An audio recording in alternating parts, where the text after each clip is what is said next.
Hi, I'm Mick Walsh, and I'm sitting in John Cobb's legendary record breaker, the Napier Relton, that's back at Brooklands, its rightful home. In a few seconds, you'll witness some rare footage of this glorious monster back in action in 1935. The next 30 minutes is the first classic and sports car film collection of some of our favourite motoring clips. We've had a ball putting it together with David Wegelin, filmmaker and archivist.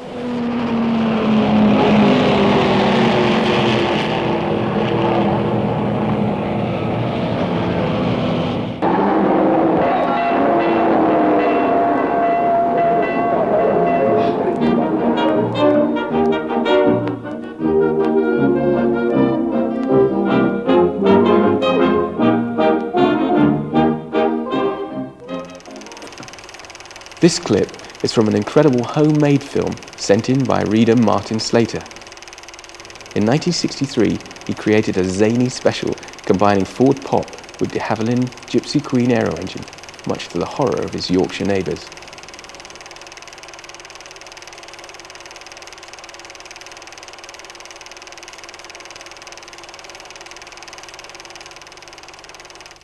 Enough of me, just soak up the nostalgia.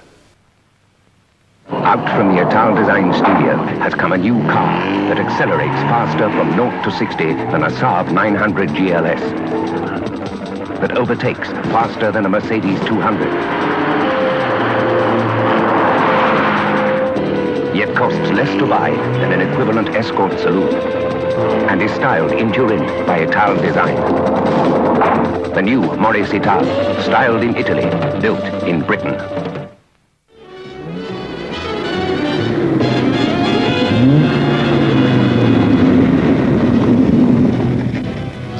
I'm John Bolster, motoring correspondent and ex-racing driver. I'm quite often asked to try out new cars, and this day I'd been invited to Silverstone to see something extra special, but I thought as I arrived that the weather would spoil the fun. Waiting in the paddock was Roy Salvadori with the new Austin Healey Sprite, and extra special it really was. The great thing about the Sprite is that nearly all the mechanical parts are normal A35 components, but the engine's a tuned version with twin carburetors.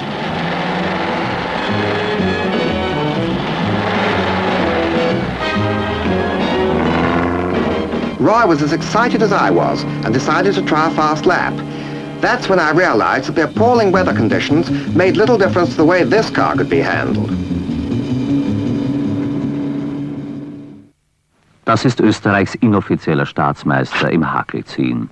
Alles, was er kauft, muss etwas aushalten und genügend Platz bieten. Ja, ja, Meister, das ist die Stärke des Austin Allegro. Solide gebaut und eine gute Nummer größer. So ist es. Man wächst aus den kleinen Sachen einfach heraus. Drum merke, groß und stark, Austin Allegro zum Kleinwagenpreis. Denn Leyland ist Leistung. 6, 5, 4, 3, 2, 1, 0.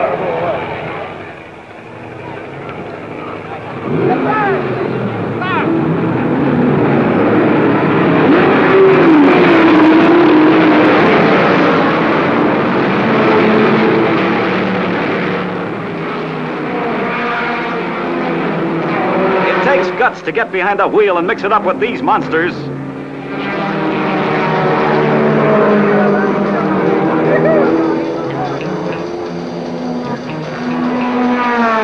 Their heavy-throated big-bore engines are tough, even if you're their size.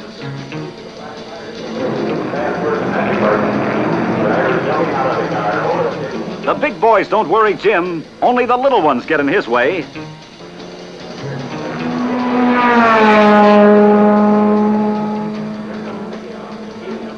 As had been predicted, the 12-cylinder Ferraris take a quick overall lead.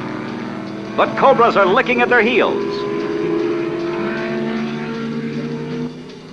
After the first hour, Jimmy is running 33rd and 3rd in his class, behind the Zagato-bodied Alfa Romeo, and the field has dwindled to 63.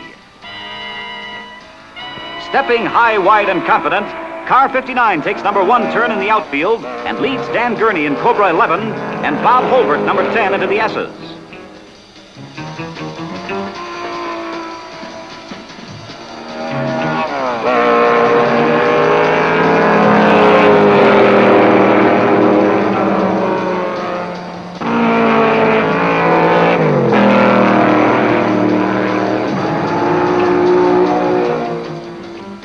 At the end of 2 grueling hours, car 59, running 24th overall and first in its class, steams through number 9 and heads for the pit.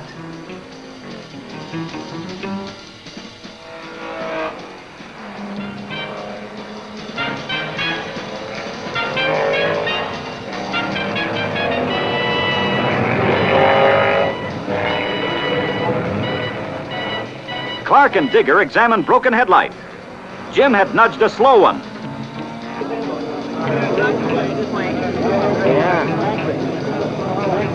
Yeah, but it's going to come out all through the store.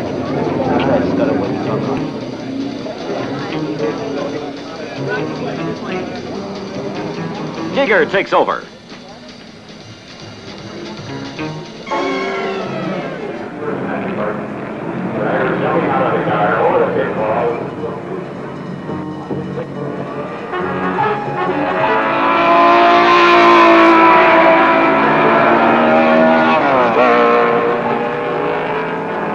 Cobras keep the Ferraris driving hard.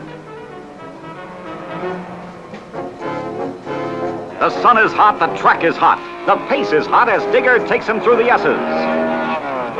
Surtees of England drags his number 21 Ferrari in first position after 2 hours and 40 minutes. Average speed, 96.991 miles per hour. Paddy Hopkirk from Ireland flips his Austin Healey 3000 coming out of turn 11.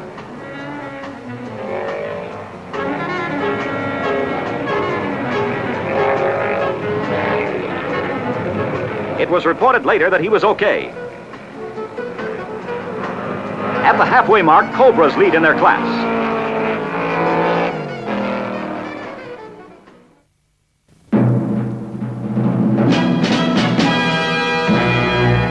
BMC's new Mini Deluxe, the in-car that's as wholly different as the people who drive it. Flamin' roads. Man needs a Mini out here. Mini Deluxe gives you exclusive hydroelastic suspension. It floats on fluid. Monte Carlo winners Paddy Hopkirk and Timo Mäkinen like the exclusive east-west engine, front-wheel drive, and incredible handling. Cut it out, will you? It goes up and down. I know. Can we go now? Okay. I like it going up and down. All the new Minis have wind-up windows. The face of England is rapidly undergoing a change. The method of living has already changed. The old days, so redolent of leisurely peace, are slipping into the past. The large towns are spreading their tentacles further into the country and engulfing quiet little villages. The motor car is undoubtedly the primary cause of this transformation. Journeys which used to take days are now only a matter of hours. Transport companies launched advertising campaigns extolling the virtues of living in the country, and public bodies promoted huge housing estates. And thus came the built-up areas now surrounding most of the big cities. One of the first steps for safety was the painting of white lines in the center of the roads and around corners. This proved so successful that it has been adopted on all the main roads and has been developed into the now familiar 3-lane road. After this came the speed limit. Small villages and towns had already adopted their own limits, and various speeds from 10 to 30 miles per hour were imposed. These have now been replaced by a common speed limit of 30 miles per hour in all built-up areas. This brought with it the speed cop, probably a necessary evil, but not always operating with the tact and discretion we should like to see. Nevertheless, discipline is good for all, and motorists are no exception. Meanwhile, the traffic signal was being tried out. An idea which must have saved hundreds of lives, it has now been universally adopted, and very few towns are without some of the familiar red, green, and amber lights.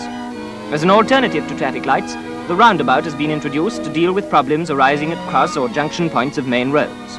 A simple idea, and yet it is proving itself very efficient. Another system which has been exploited with great effect is the one-way traffic, which allows vehicles to travel in one direction only. Signs indicating sudden changes in road direction or contour are being used with success. Posted at prominent points on the side of the road, these provide a warning to motorists unfamiliar with the district and have prevented many an accident.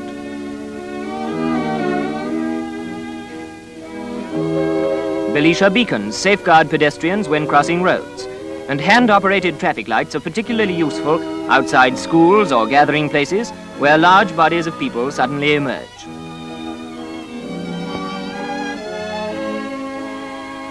One of the greatest developments for safety is the method of dividing the road by islands down the center. This is undoubtedly one of the finest solutions, although probably one of the most costly. These mechanical aids have worked extraordinarily well since their inception, but credit must be given to the wonderful work achieved by the motoring associations. Their familiar uniforms are prominent all over England, while the courteous manner in which they carry out their duties is a lesson to all road users. And finally, we must pay tribute to that wonderful traffic organizer, the English Bobby. Always cool and efficient, he is a model of control the world over.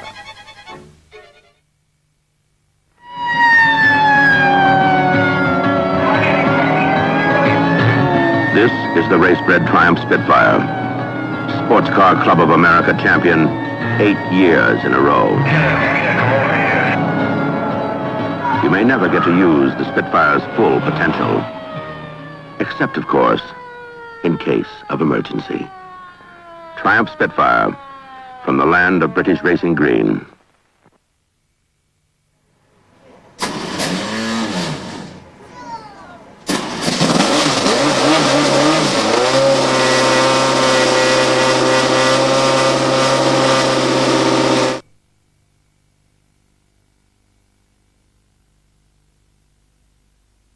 Ready?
Train 20, the horse car has been putting some sand on it.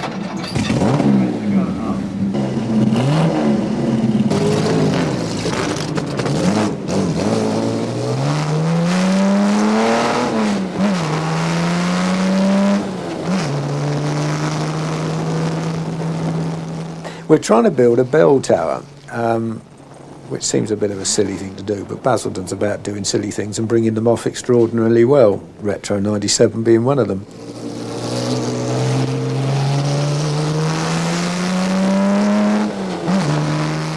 This was closing some roads so that we could run some cars to give the people of Basildon a treat, and it grew from there. There was nothing more sophisticated than that.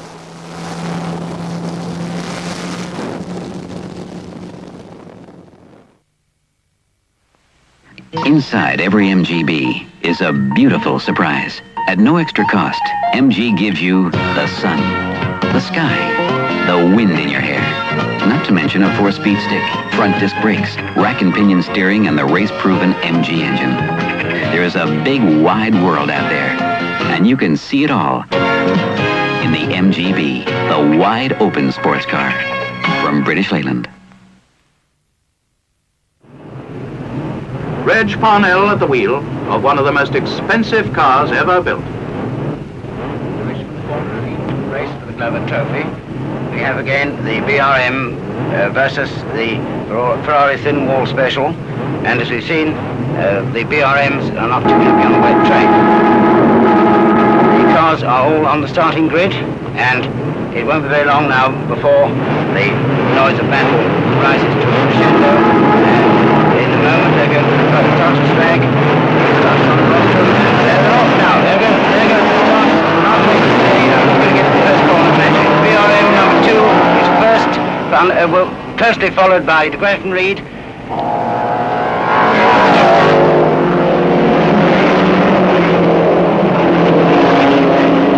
Drivers describe corners according to the maximum speed at which they can be taken. Madgwick on the Goodwood circuit is a 90-mile-an-hour bend.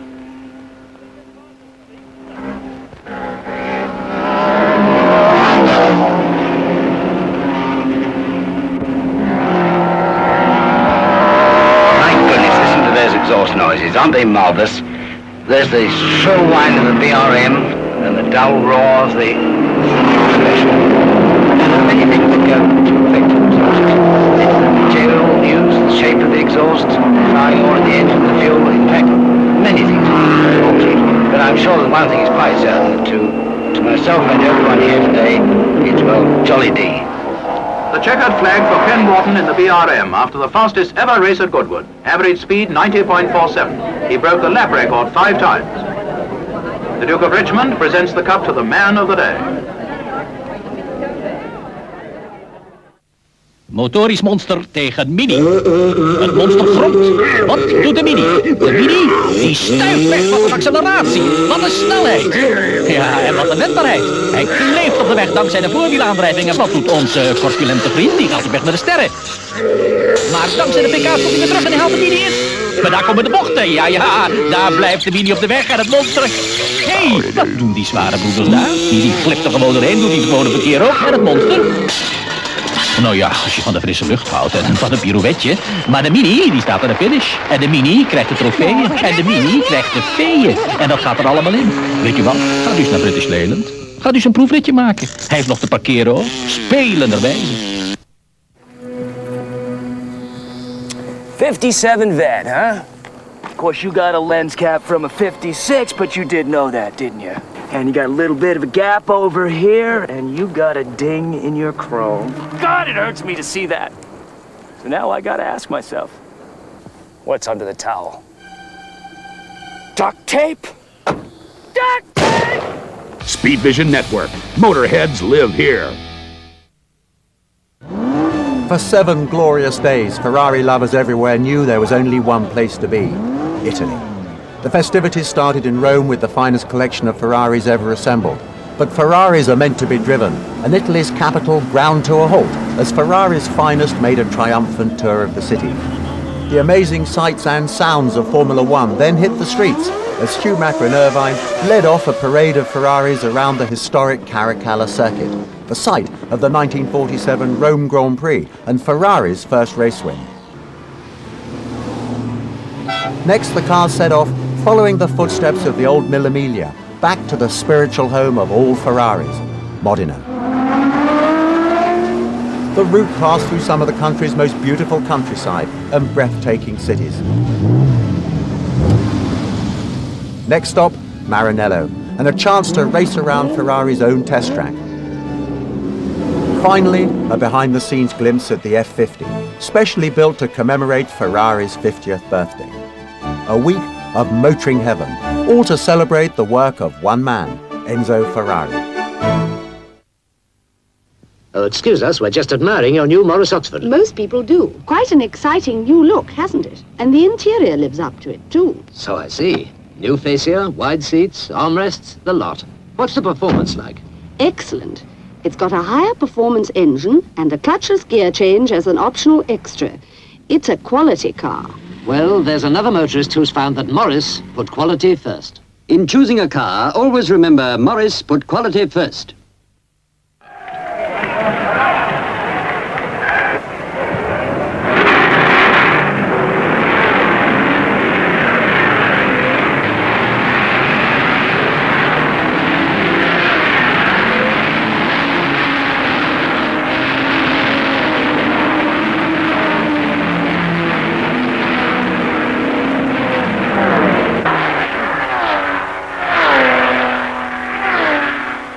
The Ferraris set the pace. Behind them, Ford of America, Maserati, Cobra, Aston Martin and Porsche. Grand touring car and prototype, wheel to wheel in the fury of those early laps. The Sunbeam Tigers quickly settled down to the long task that lies ahead. Here's Jimmy Bloomer at Mulsanne. Through the fast swinging curves of Indianapolis. Number 22 there is the Ferrari of Baghetti and Maglioli. Team manager Marcus Chambers spots from the pit as Keith Balasat brings the Tiger sweeping up the straight at over 140 miles an hour.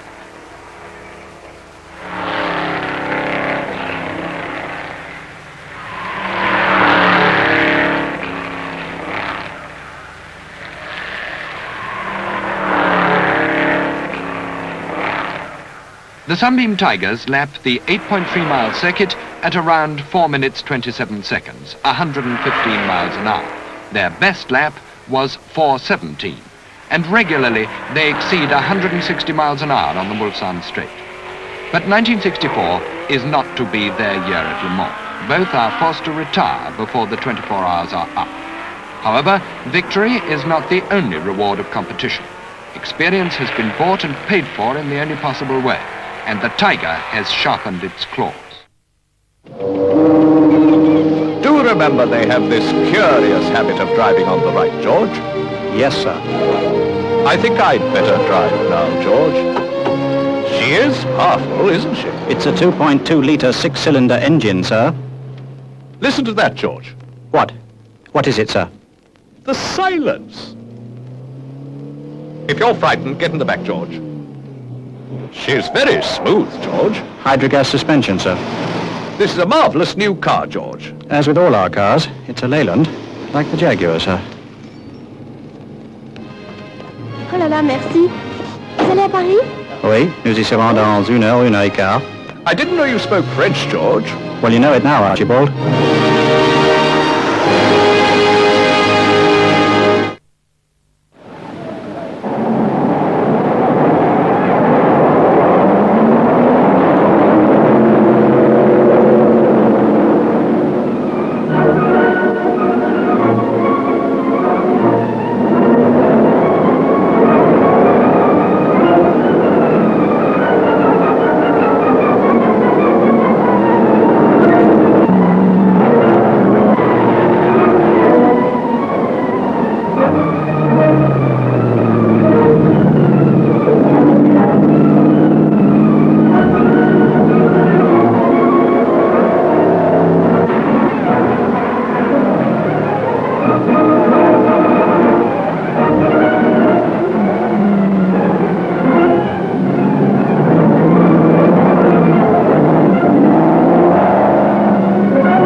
Like your first love, you never forget your first Spitfire.